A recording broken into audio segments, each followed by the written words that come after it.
Grape fermentation is a process in which sugar or glucose is added to the natural yeast that is found in the grapes.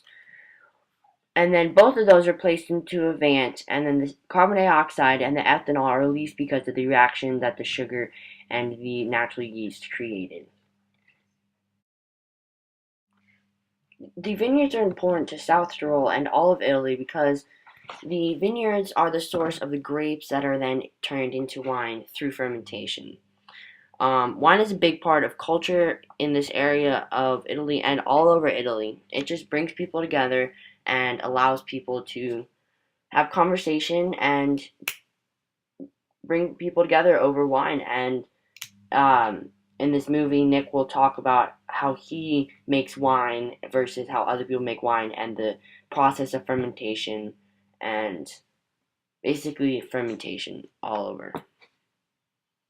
So here we have a very small vat of microvinification, just to demonstrate here if we put the juice, the grape juice or the mush into ferment, we can't fill the vat completely since in the fermentation the volume will rise. So we'll fill it about to right here, not all the way.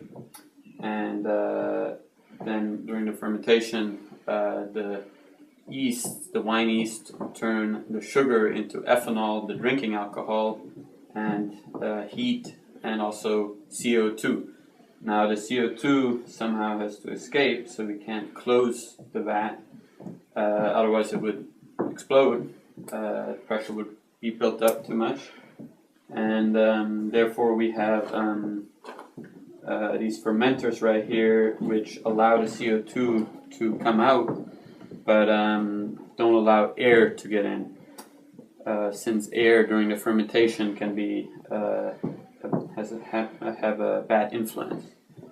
Maybe demonstrate if you want to come closer to see. There's different types. This is a very simple type now. You can just fill it, if it's just for a couple of days, just with water, but otherwise you would fill it with sulfur, so it wouldn't smell bad or go bad. It never comes in contact with the wine, but it's just better to use sulfur water. And as pressure gets built up in the vat, you see that bubbling, how the bubbles will come out, and but the lid stays on, and the CO2 can escape, but no air can come in. Nick the winemaker treats the vines in the vineyard with a natural process, which means he doesn't use the pesticides or the chemicals to make it go faster or to change the fermentation processes. And the way he does this is by crossing the different breeds of wines from Europe and from America. And this is just him talking about how he does it. So.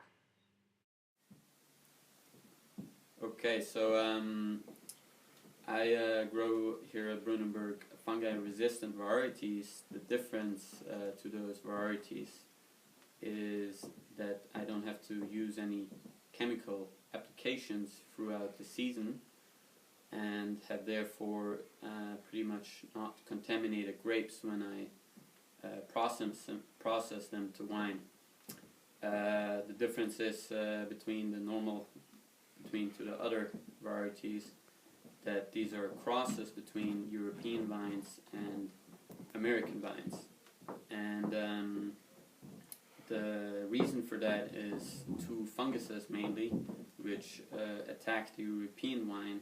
So I have to do about 10 to 15 chemical applications in this region here with my normal Vitis vinifera varieties.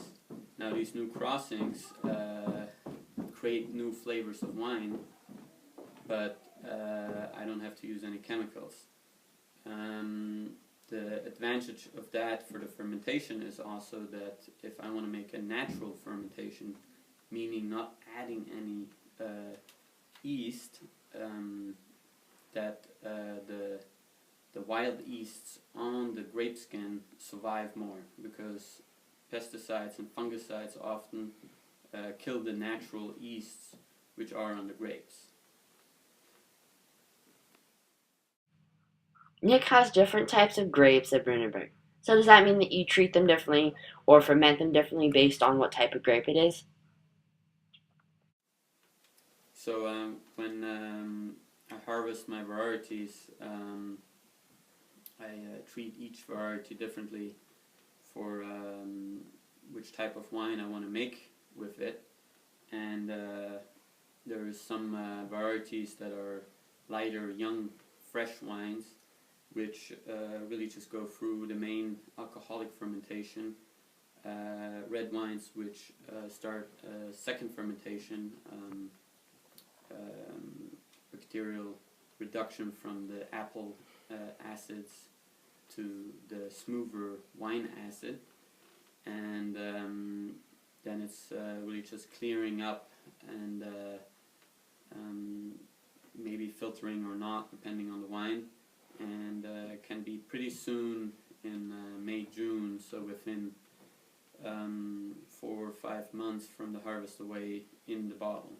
Now with varieties that are more complex, I age them differently, either in oak barrels or locust barrels, or just in stainless steel barrels where you leave them en sur lit, meaning that you leave even the yeast that has done the fermentation still in the vat, and instead of letting it just always sink to the bottom, you always bring it up again and stay so it stays in contact with the whole wine, and more complex aromas will be created that way. There's more to the natural way of harvesting wine and fermenting wine. And it's something that most people don't know. Um, so in the vineyard we find natural yeasts, meaning that they're in the ground, but usually yeasts are always where there are bindings of sugar, and so towards ripening of the grapes, they're always on the grape skin, and especially where the berry is also popped or is injured, there will be a lot more yeast. Now, the problem with the wild yeast is that we'll have around 16, you'll find 16 types of yeasts on the berry, wild yeasts, but only 5 of those types of yeast are able. So out of these 16 varieties of yeast, only 5 are able to ferment the wine all the way through, meaning really consume all of the sugar and produce it into alcohol. So often, most wineries these days use dry yeasts made out of wine, but out of 2 types of yeasts, the Saccharomyces cerevisiae, and if you have champagnes or sparkling wines that are higher in alcohol, you will be using Saccharomyces baianus. With those yeasts, which you add at the beginning of the fermentation, you have better assurance that the wine won't start a wrong fermentation and build products in the wine and aromas, components that we don't want. So most likely wineries use these type of yeasts now. Thank you to Nick and everyone else who helped in this video, and thanks for watching.